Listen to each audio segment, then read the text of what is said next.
Hello, my name is Seth, and I have a split personality.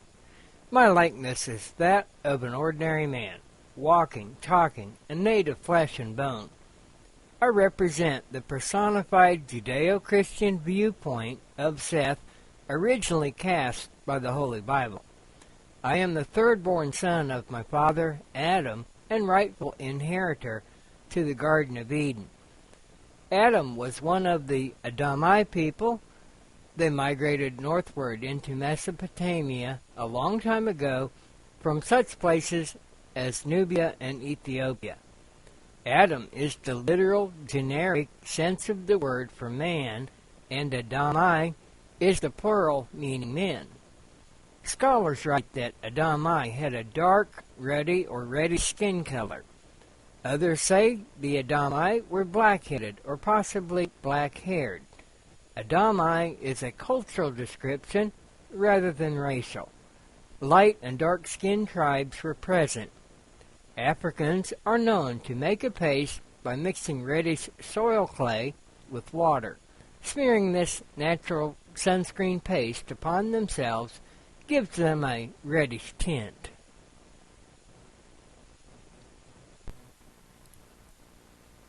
Genesis 5:6. And Seth lived 105 years and begat Enos.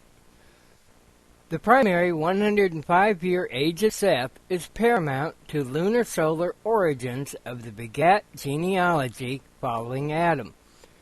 Earlier videos demonstrate how 209 days of lunar-solar separation time during 19-year cycles were approximated to mark 210 days of lunar-solar separation time during 20-year lunar-solar cycles.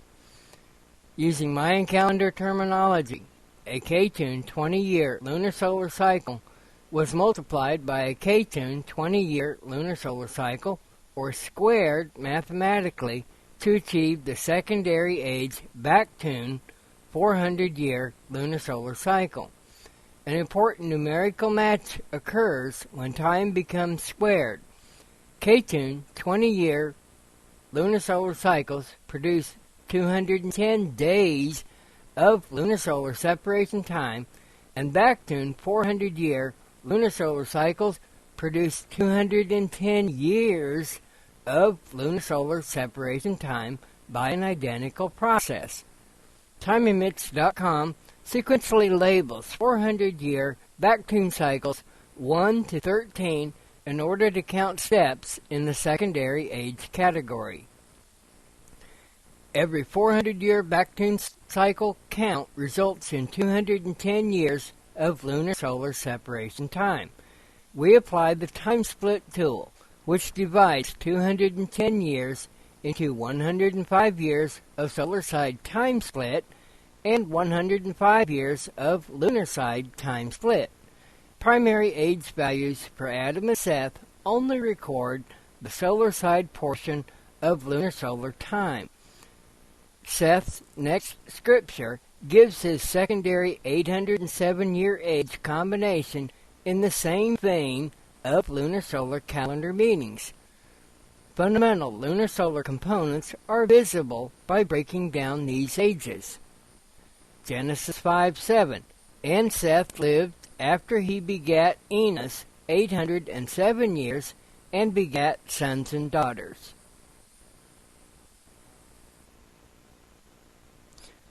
Jewish Seth has two listings, a primary 105-year age and a secondary 807-year age. Video 3 of this series defines primary ages lasting from birth until the character fathers or begets his next named son. Patriarch secondary ages then measure time until he dies. We want to unpack these ages following the first example, patriarch Adam. Note the special terminology used here and at time limits. Some background history serves comparing Jewish Seth with Egyptian Seth. Much of our faith upbringing has largely been based on the Creative Week story. We are given ages for Jewish Seth and little information beyond. Seth's name diminishes to a rather obscure figure in biblical history. One may reason that Seth deserves a loftier position since he was the replacement heir after Cain and Abel. Jewish Seth exists within a culture of monotheism, and Egyptian Seth is a core part of astral polytheism. Mayan calendar math and terminology are increasingly valuable to evaluating Seth's ages. Shared calendar fragments linger in old legend. The observable universe was a flat, disc-shaped earth that lends intuition concerning time. Deity names and seemingly random numbers found in clues. Jewish and Egyptian people once steadfastly believed the world was afloat with heaven above and the underworld below. Demigods traveled in boats extensively to the netherworld and darkness regions. Above the moon boat are some astrological symbols and moon in heaven. Thoth receives the wedge-at eye of Horus for good luck. The drift net to the right pulls the boat downstream.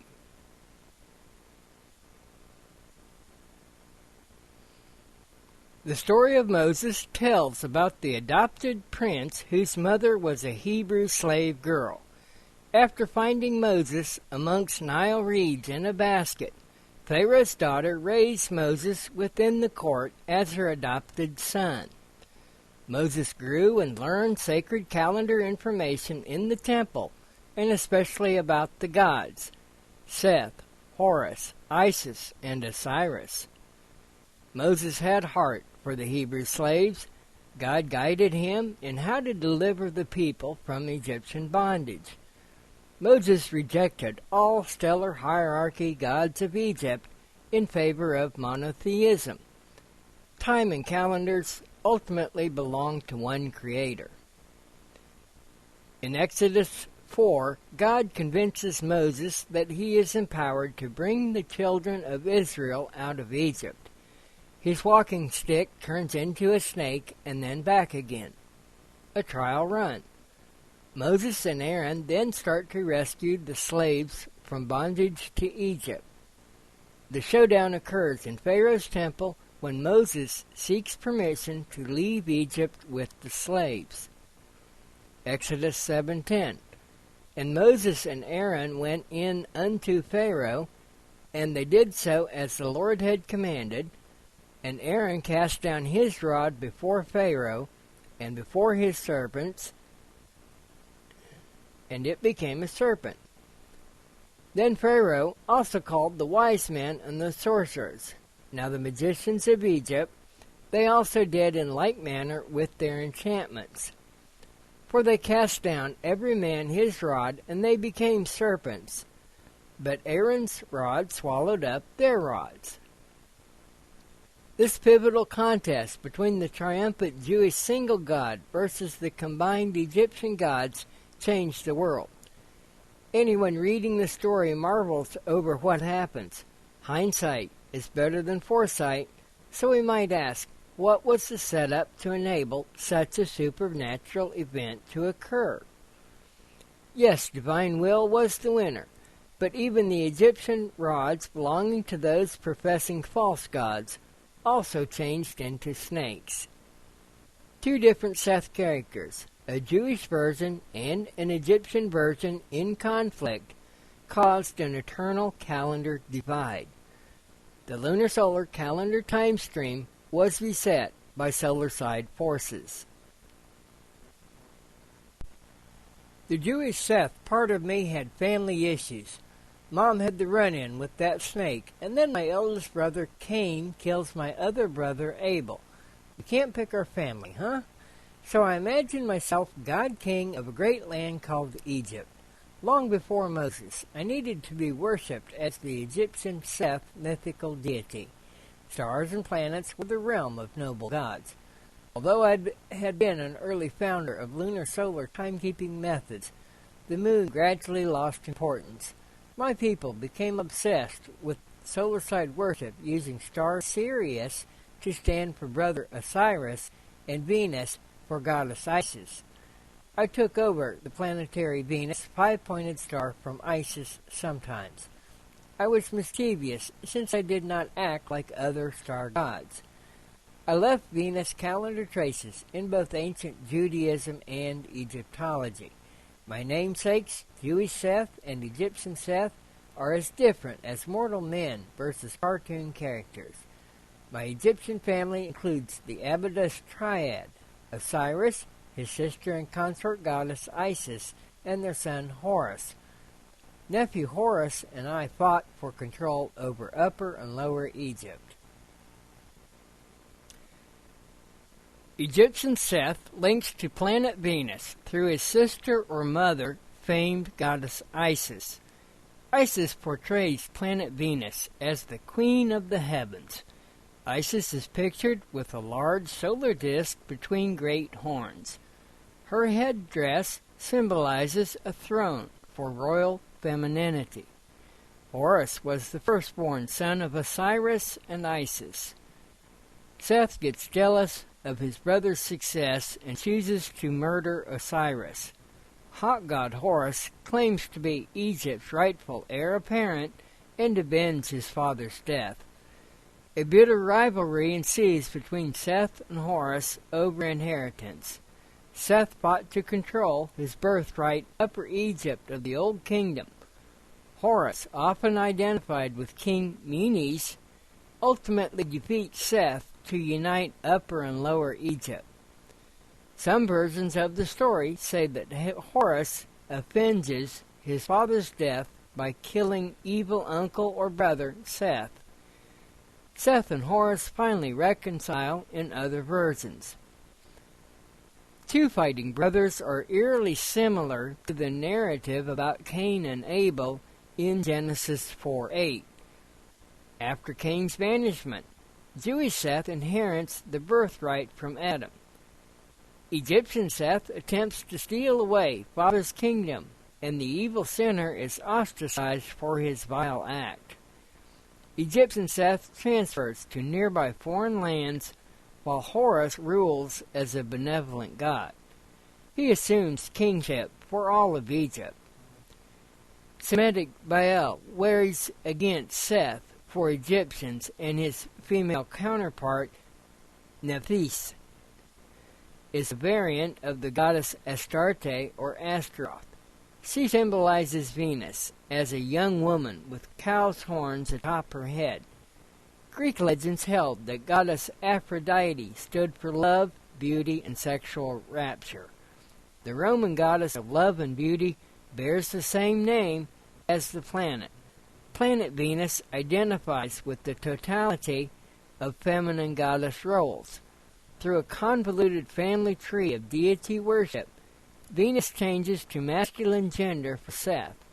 Divine lineage expressed in king lists was always passed down through the paternal order. Mesoamerican cultures later devised an intense spiritual hierarchy dominated by the masculine Aztec god Quetzalcoatl.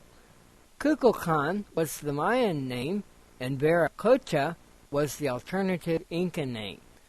Lunar solar calendar methods track planet Venus with shared technique throughout the ancient world.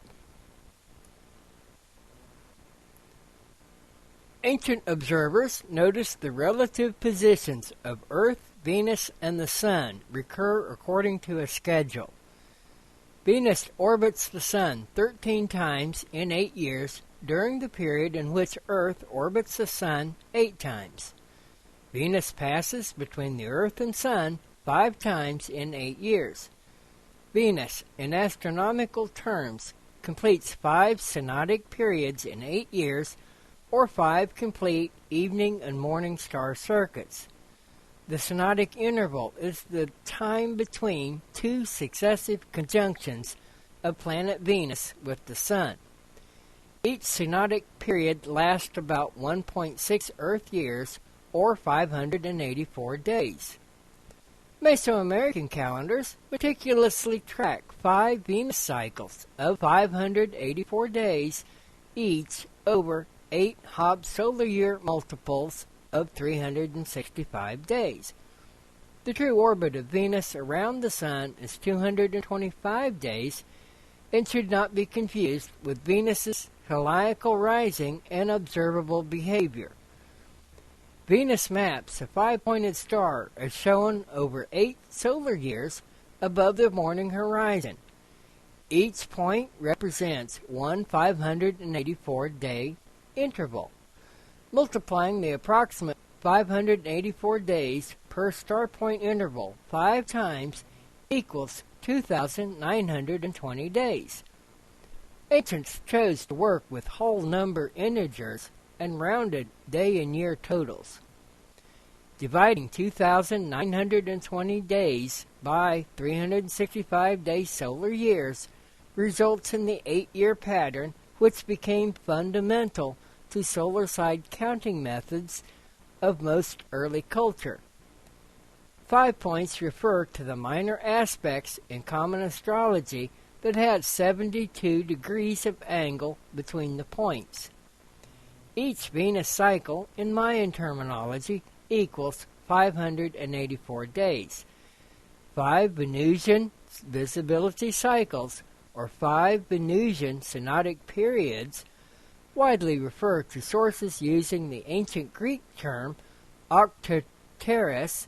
An octoteros means the period of 8 solar years for Venus, which in the Mayan vernacular likewise amounts to 8 Hobbs solar years, having 365 days each.